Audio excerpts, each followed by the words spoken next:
Greetings to all. Welcome to Future Officers Academy. Today we are going to deal daily current affairs of 27 May. Today our important topics are Ramal cyclone, trade deficit, and PM General. Ramal cyclone comes under GS1 paper, and trade deficit comes under GS3 paper, and this PM General comes under GS2. So this is our editorial topic of today. Now we'll have a detailed analysis of these three topics. Our first topic is Ramal cyclone. So the Indian Meteorological Department, that is IMD, has issued a warning for potential severe cyclonic storm named Cyclone Ramal that could impact the coast of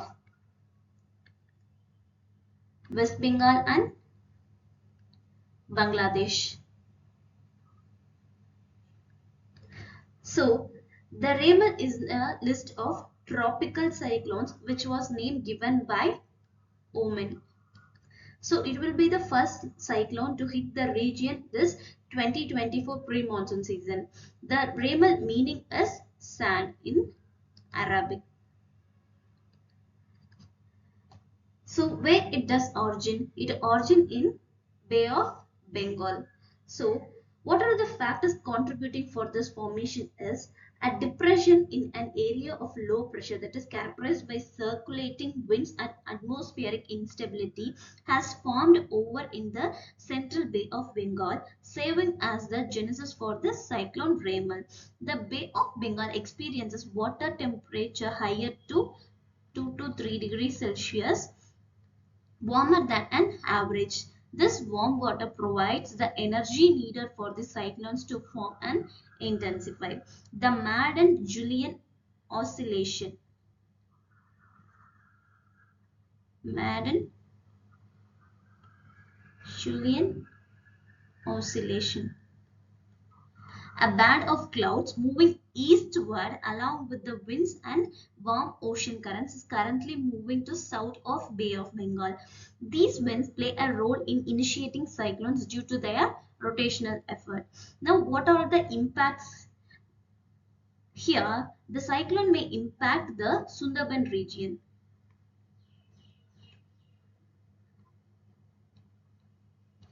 If the landfall happens on this Indian coast and coincides with the high tide potential causing partial damage to the fragile ecosystem. The shallow bathymetry and the funnel-shaped geography of the northern Bay of Bengal can amplify the intensity of the cyclone as it approaches the coast, increasing the risk of storm surges and flooding. Now with this, we have to know about what are the previous cyclones have affected.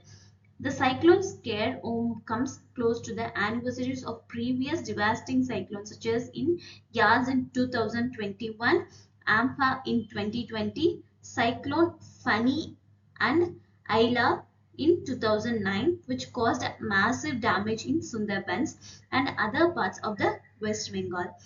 The state's disaster management authorities and local communities are drawing in the lessons learned from the three past experience to better prepare for the mitigate the potential impact of cyclone Ramal.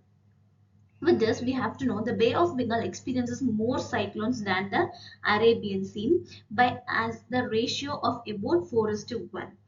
In 2022, study found that frequency of cyclones in the Arabian Sea has increased by 52% from 2001 to 2019, while Bay of Bengal frequencies has slightly decreased. The Bay of Bengal is relatively shallower than the Arabian Sea.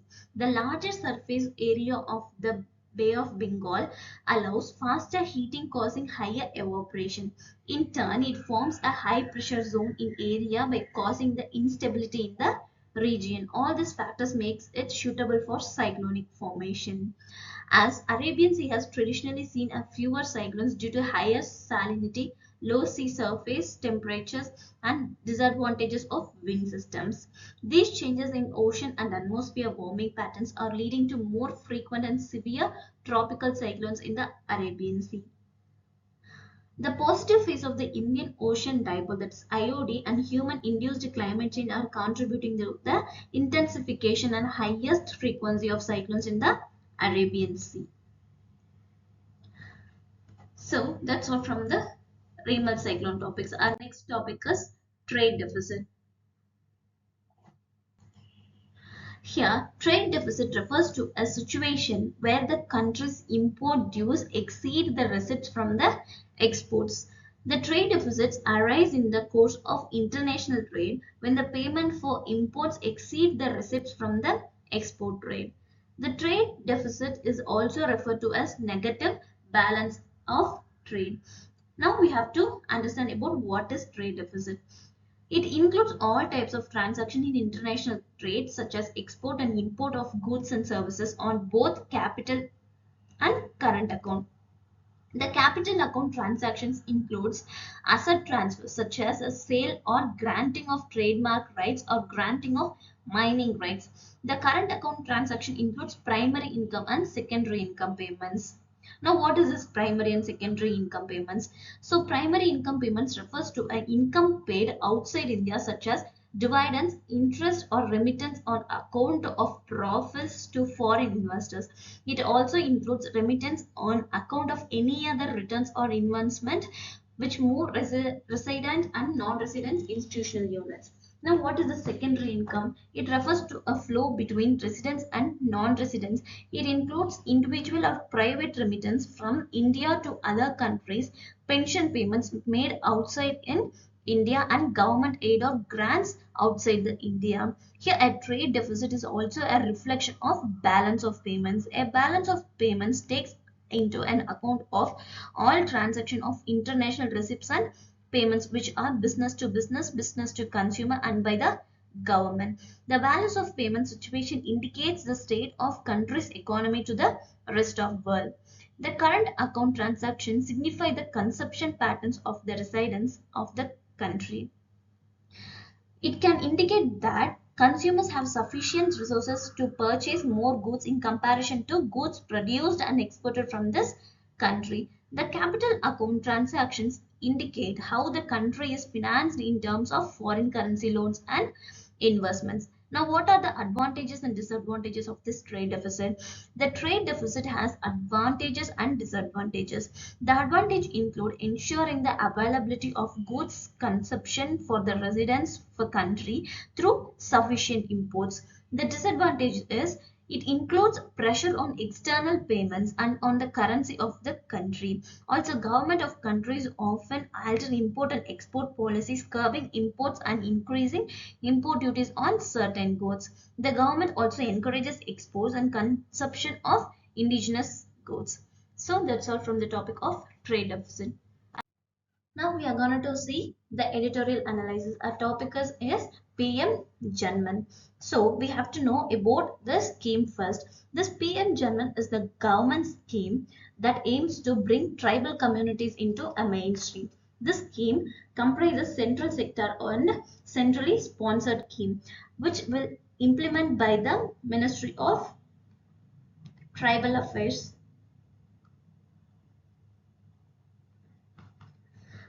So, in collaboration with the state governments and the PVTG communities. So, the scheme will concentrate on 11 critical interventions overseen by 9 line ministers that ensuring the implementation of existing schemes in villages inhabited by PVTGs. It encompasses various sectors including safe housing under the PM Awas scheme, access to clean drinking water, and healthcare, education, nutrition, road and telecommunication connectivity, as well as opportunities for sustainable livelihood, which is PM Awas scheme.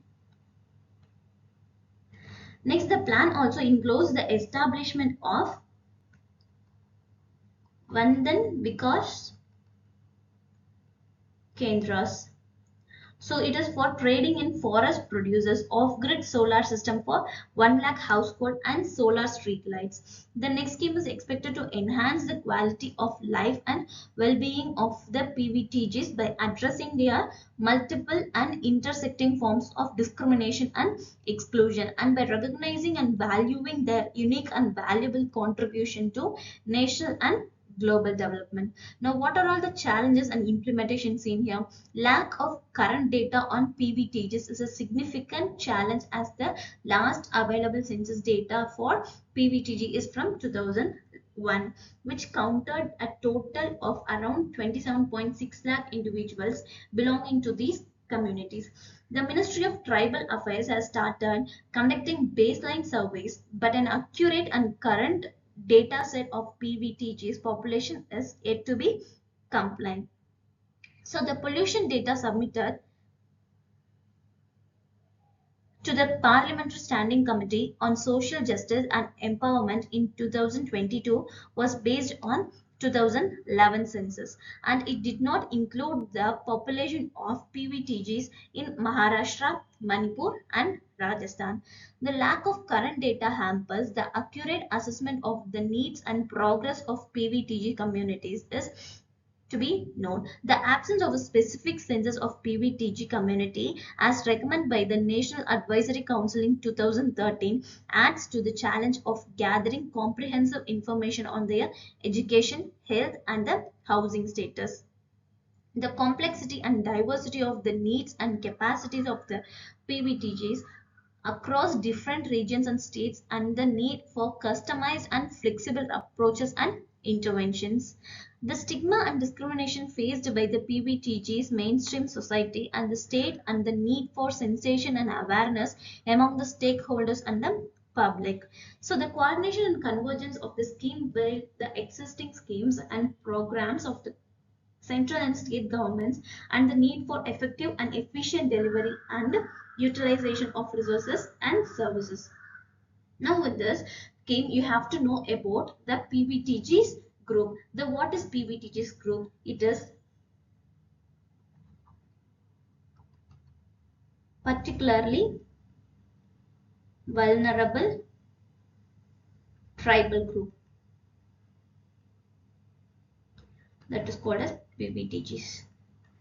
So in 1973, the Dehbar Commission